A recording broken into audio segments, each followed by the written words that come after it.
पिछले एपिसोड में हमने दो शाओचन के बारे में जाना था। एक अर्थ पे होता है, दूसरा हीवन में था। लेकिन दोनों की किस्मत बिल्कुल एक जैसी ही थी। दोनों की किस्मत में मरना लिखा हुआ था, लेकिन मरना भी इस तरह से कि जैसे दोनों मरेंगे उनका टाइम भी सेम होगा। इस वजह से दोनों की स्पिरिट आपस में स्वाइप हो गई होती है। और अब अर्थ वाला शाओचन जो था उसके पास हीवन वाली शाओचन की सारी पावर आ चुकी थी। पर अभी सारे के सारे लोग इस बात से बिल्कुल अनजान है कि शाओचन जो एक नॉर्मल सा ही डिसाइपल था, अब वो बहुत ज्यादा पावरफुल बन चुका है। इतना पावरफुल कि कोई उसकी पावर का अंदाजा भी नहीं लगा सकता। जिसके बाद यहाँ से ये एपिसोड शुरू होता है। तो इस एपिसोड की शुरुआत में हम शाओचन को देखते हैं जो अपने स्पिरिचुअल वर्ल्ड में पहुंच गया था। वहां आने के बाद उसे बहुत ही ज्यादा स्ट्रॉन्ग एनर्जी महसूस हो रही होती है। उसे महसूस करके वो भी हैरान था कि अरे ये इतनी ज्यादा स्ट्रॉन्ग एनर्जी कहाँ से आ रही है। तब उस एनर्जी के बीच में उसे हीवन वाला शाओचन दिखाई देता है। उसे देखकर तो वो हैरान था कि अरे तुम कौन हो। उसे धीरे धीरे करते हुए सारी चीजें याद आने लगती है कि अरे हाँ, जब वो डिसाइपल मुझे मार रहे थे तभी मेरे अंदर कुछ अचानक से पावर गई थी। तो शायद इसका मतलब ये है कि यही बंदा जो था मेरे अंदर घुस चुका है। इसी की पावर का मैं इस्तेमाल कर पाया था, जिस वजह से मैंने उन डिसाइपल को मजा चखाया। वो हीवन वाले शाओचन का शुक्रिया करते हुए कह रहा होता है, सीनियर आपका बहुत बहुत शुक्रिया जो आपने मेरी जान बचाई, वरना तो मैं उन डिसाइपल के हाथों मर गया होता। हीवन वाला शाओचन अपने मन में कह रहा होता है, मेरे पास काफी सारी सुप्रीम लेवल की टेक्निक है जिनका इस्तेमाल करूं तो मेरे सामने बड़े से बड़े कल्टीवेटर नहीं टिक पाएंगे। लेकिन यहाँ पर एक छोटी सी गड़बड़ी ये है कि जिस बंदे की बॉडी के अंदर मैं गया हूँ ना, उसकी बॉडी इतनी ज्यादा स्ट्रांग नहीं कि वो इतनी ज्यादा सुप्रीम लेवल की टेक्निक को अभी हैंडल कर सके। जहाँ तक कि मेरा ख्याल है, मुझे ऐसा लग रहा है कि मुझे अभी फर्स्ट लेवल से वापस से स्टार्ट करना पड़ेगा, क्योंकि जितनी पावर मेरे पास हीवन में थी मैं उन सभी पावर का अभी तो यहाँ पर इस्तेमाल नहीं कर पाऊंगा, वरना तो मुझे जिस बंदे की बॉडी मिली है वो बॉडी भी खराब हो जाएगी। अर्थ वाला शाओचन दूसरे शाओचन से कह रहा होता है, सीनियर आपने मुझे अपने बारे में कुछ बताया नहीं, आप बताएंगे कि आप कौन हैं और आप कहां से आए हैं। आपको मेरी मदद करने का ख्याल कैसे आया? क्या आप ऐसे ही सारे लोगों की मदद किए करते हैं क्या? अगर ऐसा है तो ये तो बहुत अच्छी बात है। मैं यहाँ पर आपका दोबारा से शुक्रिया करना चाहता हूँ और आगे से फ्यूचर में आप जो भी मुझसे करने कहेंगे ना, मैं वो सारी चीजें करने की कोशिश करूंगा, क्योंकि आपने मेरी जान बचाई है और मैं आपकी बातें तो मान ही सकता हूँ।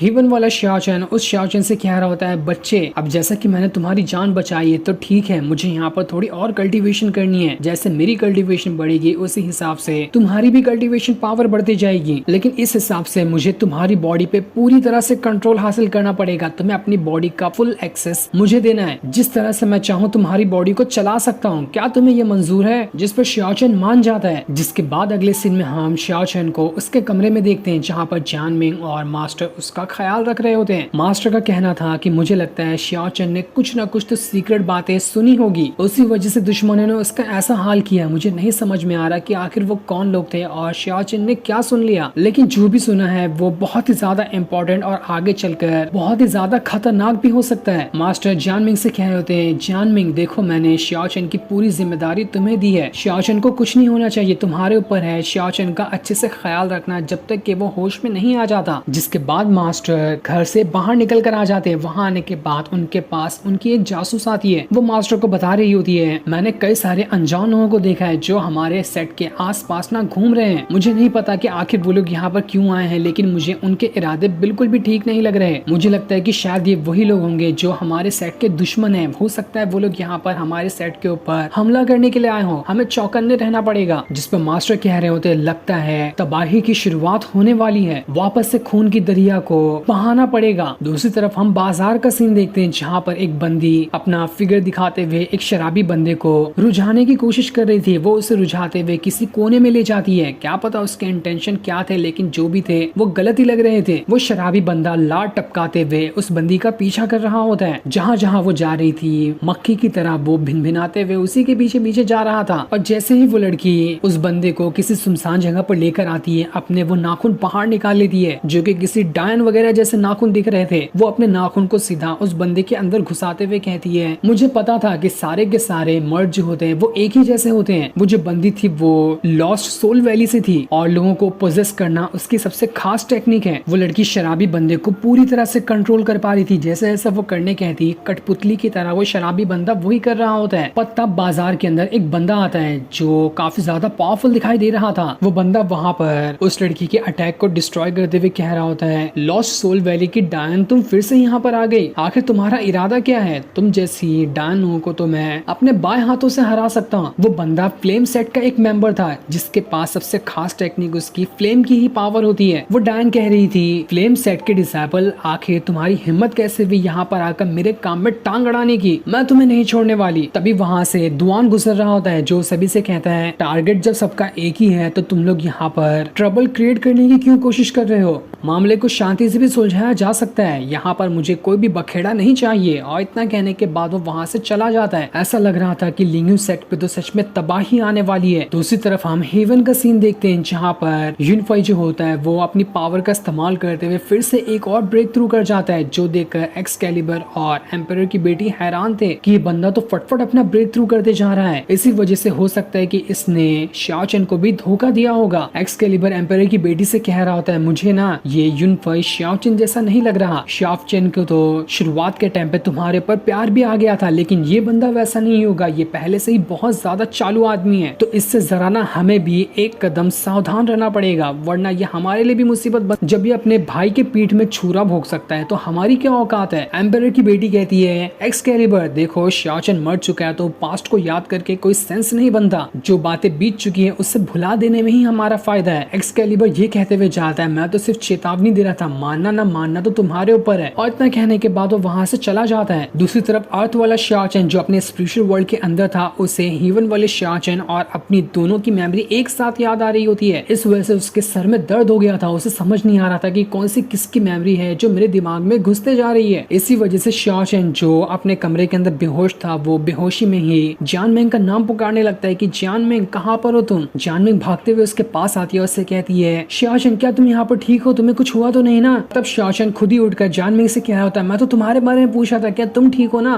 कहीं उन डिसाइपल ने तुम्हें चोट तो नहीं पहुंचाई? इस चीज को देखकर तो बेचारी जान मेंग की आंखों में आंसू आ जाते हैं। ये खुशी के आंसू थे। वो कह रही होती है, शाओ चेन तुम्हें पता है मैं तुम्हारे लिए कितना ज्यादा परेशान थी, तुम न जाने कितने दिनों से बेहोश थे, उसके बाद आज तुम्हें होश आया है। मैं तुम्हारे लिए बहुत ही ज्यादा खुश हूँ। दूसरी तरफ लियान सेट जो होता है वो अपनी पूरी की पूरी आर्मी को लेकर लिंगू सेट पे आ चुका था। वो जबरदस्ती अंदर घुसने की कोशिश कर रहा होता है। डिसाइपल ने उन्हें जब रोकने की कोशिश की तो वो लोग डिसाइपल को ही धमका रहे थे। वो लोग कह रहे होते हैं, आज तो हम यहाँ पर तुम्हारे बाराती आए हैं, जरा दावत का इंतजाम करो, ऐसे खड़े खड़े हमारा मुंह क्या देख रहे हो? तुम्हारे सेट को ही डोली में बिठाकर हम आज ले जाएंगे। जिसके बाद तो उन लोगों ने यहाँ पर लिंगू सेट के ऊपर ही हमला शुरू कर दिया था। लिंगू सेट के डिसाइपल लियान सेट के मेंबर लोग के ऊपर अटैक करना शुरू कर देते। देखते ही देखते दोनों के बीच काफी जबरदस्त फाइट शुरू हो गई थी। लेकिन तब वहाँ पर लियान सेट का एक जर्नल आता है। वहाँ पर आने के बाद वो लिंगू सेट के डिसाइपल से कह रहा था, क्या तुम्हारे मास्टर लोगों ने तुम्हें तमीज नहीं सिखाई कि मेहमानों का किस तरह से स्वागत किया जाता है? क्या ये भी मुझे तुम लोगों को सिखाना पड़ेगा? उस जर्नल का नाम फायरी था, बिल्कुल फायर से बना होता है वो, ऐसा लग रहा था। पर तब वहाँ पर लिंगू सेट के मास्टर आते हैं। वहाँ आने के बाद वो जैसे एक कदम रखते हैं, उनकी पावर की वजह से लियान सेट के जितने भी लोगों ने वहाँ पर आग लगाई थी वो सब बुझ जाती है। सारे छोटे मोटे डिसाइपल तो डर के पीछे भाग चुके थे मास्टर को देखकर। जिसके बाद अब देखते ही देखते फायरी और मास्टर के बीच में काफी जबरदस्त फाइट शुरू हो जाती है। दोनों अपनी पावर का इस्तेमाल करते हुए एक दूसरे के ऊपर अटैक कर रहे थे। ये फाइट बहुत ही ज्यादा जबरदस्त थी। छोटे मोटे डिसाइपल की तो कोई औकात ही नहीं कि यहाँ पर आकर उन्हें टोक सके, इतने ज्यादा पावरफुल दोनों होते हैं। फायरी यहाँ पर लिंगू सेट के मास्टर से कह रहा होता है, मास्टर तुम्हें पता है हम यहाँ पर तुम्हारे डिसाइपल को नुकसान पहुंचाने नहीं है, हमारी बस एक छोटी सी शर्त है, वो पूरा कर दो, हम तुम्हें और तुम्हारे सारे डिसाइपल को छोड़ देंगे। वो शर्त ये है कि हमें जान मिंग चाहिए, हम उसे ही लेने यहाँ पर आए हैं, इज्जत से उसे हमारे हवाले कर दो, वरना आज ही के दिन तुम्हारा सेट इस दुनिया के नक्शे से गायब हो जाएगा। इस चीज को सुनकर मास्टर समझ चुके थे, तो अच्छा यही बात है। इसी चीज को शाओ चेन ने सुना था कि ये सारे बदमाश जान मिंग को ही लेने आए थे। उसी वजह से उसने उसी टाइम इनसे फाइट करने की कोशिश की होगी, जिस वजह से उसकी ऐसी हालत हुई। अब तो मैं भी जान चुका हूँ इनके असल इरादे क्या है, इसलिए मैं तो अभी नहीं छोड़ने वाला। आज यहाँ पर मेरी जान की न चली जाए, लेकिन मैं जान मिंग को इनके हवाले तो नहीं करूंगा। मास्टर अपनी पावर का इस्तेमाल करते हुए अपने स्पिरिचुअल ड्रैगन को वहाँ पर बुला लेते हैं, जो कि आइस ड्रैगन होता है। इस चीज को देखकर फायरी अपने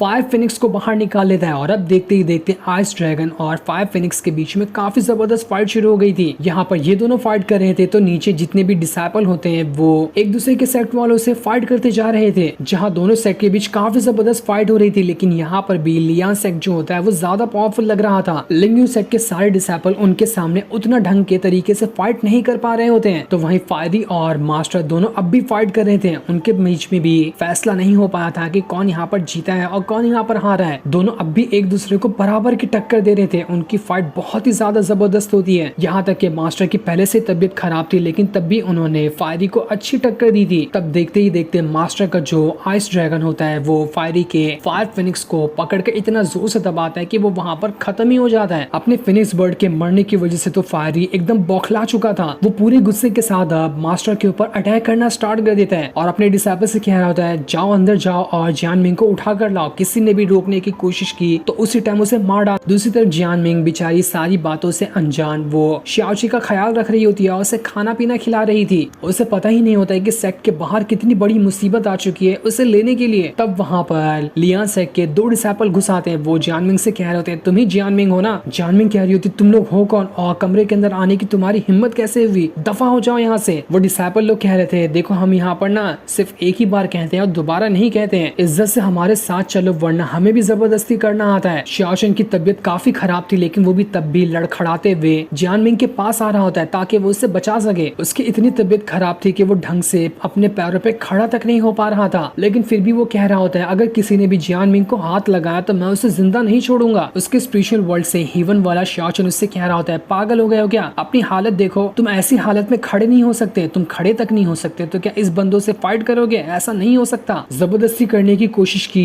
तो तुम मारे भी जा सकते हो, तुम्हारी वजह से मैं भी मर जाऊंगा। शाओशन कहता है सीनियर आपका बहुत बहुत शुक्रिया बताने के लिए, लेकिन मैं तो यहाँ पर नहीं रुकने वाला। जियानमिंग को अगर इन लोगों ने हाथ लगाया तो मैं मर क्यों ना जाऊं, लेकिन मैं इन लोगों को नहीं छोड़ूंगा। तब इस चीज को देखकर वो डिसाइपल वहां पर अपने फायर पाम टेक्निक का इस्तेमाल करते हुए शाओशन के ऊपर अटैक करने वाले थे, लेकिन जैसे ही अटैक उससे लगता है इससे पहले ही जियानमिंग जो होती है शाओशन को धक्का मारते हुए बीच में आ जाती है, जिस वजह से बेचारी को वो पूरा का पूरा अटैक लग चुका था। जियानमिंग शाओशन से कहती है शाओशन चले जाओ यहाँ से, मैं नहीं देख सकती कि तुम्हें यहाँ पर कुछ हो जाए। इतना कहने के बाद वो बेहोश हो जाती है। इस चीज को देखकर वो दोनों डिसाइपल लोग कहते हैं अरे क्या एक ही अटैक के अंदर ये जियानमिंग मर गई क्या, अगर ये मर गई है तो हम अपने जनरल को क्या जवाब देंगे। जिस पर दूसरा डिसाइपल कहता है वटाना हमारे जनरल को इसकी बॉडी चाहिए ना, मर गई तो हमें इससे फर्क नहीं पड़ता, हम इसकी बॉडी लेके चलते हैं। तब शाओशन दोबारा से लड़खड़ाते हुए खड़ा होता है और उन डिसाइपल के ऊपर अटैक करने की कोशिश करता है, लेकिन वो डिसाइपल लोग तो एक ही अटैक के अंदर शाओशन की वहां पर हालत और ज्यादा खराब कर देते हैं। तब हीवन वाला शाओशन उस शाओशन से कह रहा होता है मैंने तुमसे क्या कहा था कि तुम्हें मेरा ऑर्डर मानना है, लेकिन तब भी तुम यहाँ पर मेरी बातों को क्यों नहीं मान रहे हो, तुम मेरे ऑर्डर के खिलाफ नहीं जा सकते। तुम्हें पता भी है तुम्हारी बॉडी अब तुम्हारी बॉडी नहीं रही, मेरा एक खास इंस्ट्रूमेंट हो चुका है जिसके अंदर समझो कि मेरी जान कैद है। तुम्हारी बॉडी गई तो मेरी जान भी हमेशा के लिए खत्म हो जाएगी, इसलिए तुम्हारी बॉडी का तुमसे ज्यादा मुझे ख्याल रखना है। तो वहीं वो डिसाइपल लोग शाओशन को मार मार कर उसे अधमरा कर देते हैं और जियानमिंग को वैसे उठाकर ले जा रहे होते हैं। हीवन वाला शाओशन उस शाओशन को बता रहा था तुम्हें पता नहीं है क्या तुम मर गए थे, अगर मेरी सोल तुम्हारे अंदर नहीं गई होती ना तो तुम तो कब का उसी टाइम मर चुके होते उन डिसाइपल के हाथों। मेरी सोल तुम्हारे अंदर गई, इसी वजह से आज मेरी सोल यहाँ पर जिंदा है और तुम्हारी बॉडी जिंदा है। हम दोनों का बिल्कुल परफेक्ट कनेक्शन हो चुका है, ये कभी नहीं टूट सकता। इसलिए आज के बाद तुमने कभी भी मेरी बात को इनकार करने की कोशिश की तो देख लेना मैं तुम्हें नहीं छोड़ूंगा, उल्टा तुम्हें मेरा एहसान मानना चाहिए कि मेरी वजह से आज तुम यहाँ पर जिंदा हो। ये सारी बातें सुनकर शाओशन हैरान रह चुका था, उसे लग रहा था कि वो तो जिंदा ही है, बस उसके अंदर इस हीवन वाले शाओशन की पावर आई है, लेकिन अब उसे सच्चाई मालूम पड़ी कि वो तो मर चुका था। उस शाओशन की स्पिरिट उसके अंदर नहीं गई होती तो वो उसी टाइम मर गया होता, ना कोई उसे उठाने तक आता। शाओशन हीवन वाले शाओशन से बस एक चीज कहता है कि माना कि मैं यहाँ पर मर चुका हूँ, आप मेरी बॉडी का फुल कंट्रोल हासिल कर लेना, लेकिन उसके पहले मुझे बस एक बार जियानमिंग को बचाना है, बस ये छोटी सी मेरी रिक्वेस्ट कर लो, इसे आप पूरा कर देंगे तो उसके बाद मैं आप जिस तरह से कहेंगे मैं वो ही करूंगा। हीवन वाला शाओशन कह रहा होता है मरे हुए इंसान कभी किसी से सौदा नहीं करते, तुम अपना अधिकार खो चुके हो मुझसे सौदा करने का, इसलिए मैं तुम्हारा कोई सौदा नहीं मानता। वो उसके ऊपर अटैक करने की भी कोशिश करता है, लेकिन जो अर्थ वाला शाओशन होता है ना उसके ऊपर उसका अटैक का उतना खास असर नहीं होता। इस चीज को देखकर हीवन वाला शाओशन कह रहा होता है अरे ये बंदा तो मुझे नॉर्मल लगा था, लेकिन नहीं, इसके पास कुछ न कुछ तो हिडन टैलेंट है, इसने मेरी सुप्रीम बॉडी वाले अटैक को इतनी आसानी के साथ कैसे रोक लिया। इसलिए वो यहाँ पर शाओशन की मदद करने के लिए तैयार हो जाता है कि वो उसकी मदद करेगा जियानमिंग को बचाने के लिए। इस वजह से रियल वर्ल्ड के अंदर शाओशन को होश आ चुका था, जैसे उसे होश आता है वो पागलों की तरह जियानमिंग को ढूंढने के लिए इधर उधर भागना शुरू कर देता है कि जियानमिंग तुम कहाँ पर हो। दूसरी तरफ हम एक हाथी के बच्चे को देखते हैं, नहीं मतलब कि एक डिसेबल को देखते हैं जो हाथी के बच्चे जैसा ही था। वो जैसे ही लेग पीस खाते हुए आगे बढ़ा होता है उसे वहाँ पर वो दोनों डिसेबल देखते हैं जो जियानमिंग को उठाकर ले जा रहे थे। वो हाथी का बच्चा कुछ कर पाता इससे पहले ही वहाँ पर शाओशन भागते हुए आ जाता है और उनसे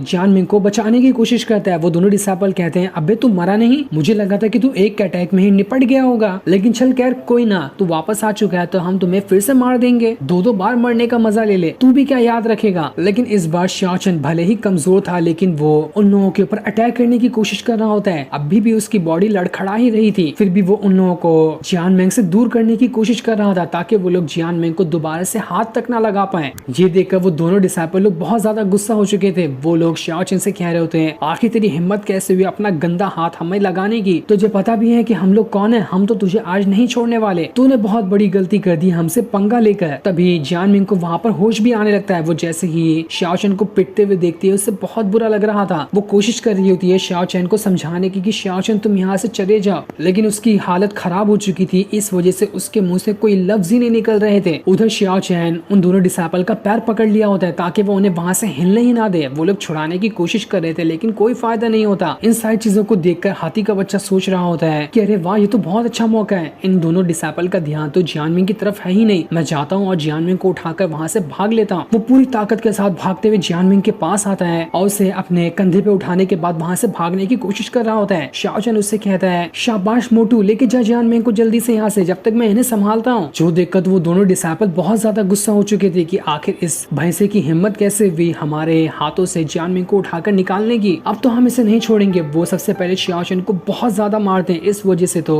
शाओचन का पूरा मुंह फूट चुका था, उसके मुंह से खाली खून ही खून बाहर आ रहा होता है, लेकिन फिर भी वो अपनी जान लगा चुका था कि वो कैसे भी जियान मेंग को बचा कर ही रहेगा। तब हीवन वाला जो शाओचन होता है वो अर्थ वाले शाओचन से कहता, बेवकूफ क्या कर रहे हो तुम? जरा अपनी हालत देखो। कुछ टाइम अगर तुमने और मार खाई ना तो पक्का तुम मरने वाले हो। तुम्हारी वजह से मैं भी मर जाऊंगा। लगता है मैंने तुम्हें बहुत बड़ी गलती कर दी मौका देकर कि तुम जाओ और जियान मेंग को बचाओ। शाओचन हीवन वाले शाओचन से कहता, मैं तब तक यहाँ पर नहीं रुकूंगा जब तक कि तुम यहाँ पर मेरी मदद नहीं करते जियान मेंग को बचाने के लिए। मैं अपनी खुद की बॉडी को डिस्ट्रॉय कर देने वाला हूँ जियान मेंग को बचाते हुए, इसलिए भला इसी में है कि मेरी मदद करो यहाँ पर। इस चीज को सुनकर हीवन वाले शाओचन को बहुत ज्यादा गुस्सा आ रहा था कि आज तक कभी मुझ पे किसी ने ऑर्डर नहीं चलाया और ये देखो कितने शान से मुझे ऑर्डर दे रहा है, लेकिन क्या करूँ, मेरी भी तो यहाँ पर मजबूरी ही है। वो बिल्कुल कंफ्यूज होता है कि वो यहाँ पर अब करे तो करे क्या। वो डिसाइपल लोग जैसे ही एक बहुत ही ज्यादा पावरफुल वाला अटैक शाओचन पे करके उसकी जान लेने वाले होते हैं, तभी हीवन वाला शाओचन की बॉडी को पूरी तरह से अपने कंट्रोल में ले लेता है और अब वो जैसा करेगा शाओचन की बॉडी वैसे ही कर रही होती है। उसकी खून भरी आंखों को ही देखकर वो जो दोनों डिसाइपल होते हैं ना, उनकी फटकर चार हो चुकी थी और वो दोनों वहां पर बेहोश हो जाते हैं।